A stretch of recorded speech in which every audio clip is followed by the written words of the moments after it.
Happy New Year! And just like that, it's time for our weekly roundup of all the things Lady just ain't gonna do this week. Number 1, act like the insurrection is over rather than just beginning. Now, this week, the country observed the anniversary of the January 6th insurrection. You know, the day after Black people elected the first Black man to represent Georgia in the United States Senate since Reconstruction, when white people went absolutely batshit crazy and tried to overthrow the government. You remember that? Yeah, that part. Well, look, to be honest, Lady had to keep the TV off this week because why are we even acting like that shit is in the past? Now, if you ever had any question about whether or not this country is powered by amnesia, just take this anniversary as an example. It's been a year. There's been a few convictions and short sentences. There's a committee that's dedicated to finding out the truth about the shit we already know the fuck happened. There's no discussion at all of the pipe bombs that were found at the DNC. Donald Trump is still free and riling people up with straight up bullshit. And at the end of the day, we are still trying to move on rather than go in and deal with the fact that there's a movement that wants to start a civil war in this country. The insurrection didn't start at the Capitol, people. The insurrection was just an expression of a movement once underground that is now very much above ground. And because we try to forget before we remember, it's quite likely that we will learn the lessons the hard way. My mom used to always say that a hard head makes a soft behind, and truer words were never spoken. Other things Lady just ain't gonna do this week is Omarion just wasn't enough. Now we got Flurona. Y'all, we've been talking about this goddamn virus since what feels like the beginning of time. But as if it wasn't enough that Miss Rona brought her damn cousins to the party, now this hoe brought her whack-ass baby daddy.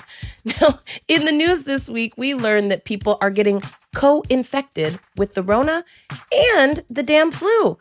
I mean, seriously, y'all, what in the fuck? I mean, they're calling it Flurona, and I just the fuck cannot anymore. So please, I know I harp on this a lot.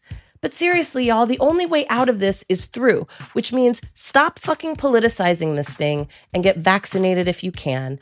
Boost it if you've already been vaccinated. Wear a fucking mask basically everywhere you go. Wash your damn hands. This is important. Wash your fucking hands. And also, consider getting a flu shot too. I mean, really, it's the only way to stop the fucking plague from wiping us all out. Already nearly 1 million people have been killed by this thing. How many more people have to die? Word out on the street is that over 95% of people who are on ventilators right now due to the Rona are unvaccinated. Just check out this example in North Carolina at Wake Med and UNC hospitals. 100% of people on ventilators with COVID are unvaccinated. Yeah, you heard that. All the people on ventilators are unvaccinated. So, if you're still doing your research, consider researching this. Why has this become so politicized and who benefits from it? Guarantee you'll find it ain't you and it ain't me. Let's move into things that Lady loves this week. And unfortunately, it's been a weird week. I don't have a list of what we want more of this week, really, except to say give people their flowers while they're living because we're losing a lot of our greats. Now, this week, we lost Betty White at almost 100 years old, Sidney Poitier at 94 years old, and Lani Guinier at 71 years old. Now, each one of these greats were icons in their own right.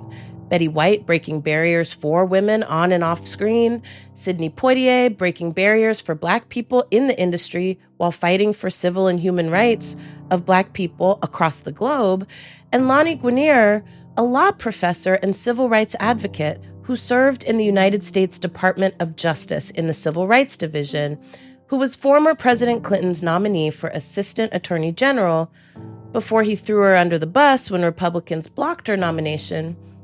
Oh, yeah, we still mad about that shit, Bill. This was just one of the reasons that we knew that you wasn't nothing close to the first Black president, but I digress. Look, we are losing a generation of heroes, and in their deaths, we reflect on who is rising to take their place. Now, Lady is hopeful because when I look around, I see so many who are rising to the occasion. Trailblazers like Latasha Brown and Amanda Nguyen and Joy Reid and Rashad Robinson and so many more. So, as we grieve, dear ones, let us not forget to look around at the heroes that live and work among us. Other things that Lady does love this week is that Ahmaud Arbery's killers are held accountable for his murder. Now, Greg McMichael and his son, Travis McMichael, were sentenced today to life in prison without the possibility of parole, plus 20 years, for their role in the murder of Ahmaud Arbery in Georgia last year. The neighbor who drove the car that chased Arbery, William Bryan, received life in prison with the possibility of parole. This is a case where we are seeing these killers being held accountable, and they are being punished for their crimes. No one is being punished more than Ahmaud Arbery's mother and his family, who had their son murdered for no reason except that he was black and jogging through the neighborhood. The prosecutor also asked that none of them be able to make money off of this story, which is very, very important.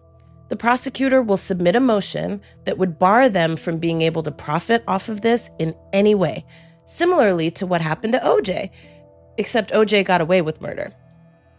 Y'all remember this. OJ wrote a book called If I Did It, which was twisted as fuck, but he was trying to make money off the sensationalism of the case.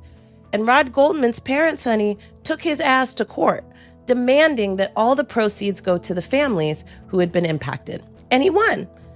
Now, Lady can only wonder what would be different today if Trayvon's family had gotten the same kind of accountability. Consider what kind of message it would have sent to the country about vigilantism and whether or not it was acceptable.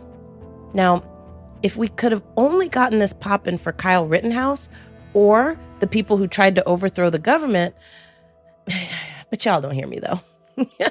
Last thing Lady's gonna say on this, we love to see accountability and consequences, and none of this would have happened, in part, without this movement. But Lady warns you, don't get comfortable, child.